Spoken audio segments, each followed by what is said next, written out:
Hi මම තනු. ඉතින් අද මට හරිම ස්පෙෂල් දවසක්. මොකද මමයි හස්බන්ඩ්යි අද තමයි ෆස්ට් ටයිම් එකට ෆ්ලයි කරන්නේ. ඒක නිසා මට හරිම සතුටුයි. මීට කලින් අපි ෆ්ලයි කරලා තිබුණත් වෙන වෙනම තමයි ෆ්ලයි කරලා තියෙන්නේ. ඉතින් අපිට අදත් හම්බ වුණේ නම් සෙපරේට් සීට්ස් දෙකක්.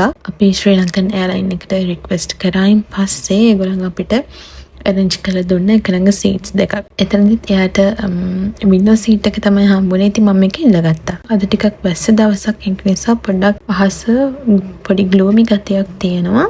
ඉතින් අපි view එකත් එක්ක අපි දැන් අපේ මේ ලස්සන මොමන්ට් එක එන්ජොයි කරා. ලෑන්ඩ් කරාට පස්සේ මම ගත්තා අයිස් මොකා එකක් කොස්ටා කොෆි එකකින්. ඒක හරිම රසයි. මම මේ වීඩියෝ එක හදන්නේ මේ වගේ ලස්සන මෙමරිස් මගේ ළඟ තියාගන්න ඕන නිසා. ඒ වගේම ඔයාලත් ඔයාලට හම්බ වෙන හැම හොඳ මතකයක්ම එකතු කරලා තියාගන්න. මොකද ඒක අපි අනාගතයේ දවසක බලනකොට අපිට අපි ගැනම හිතලා සතුට වෙන්න පුළුවන්.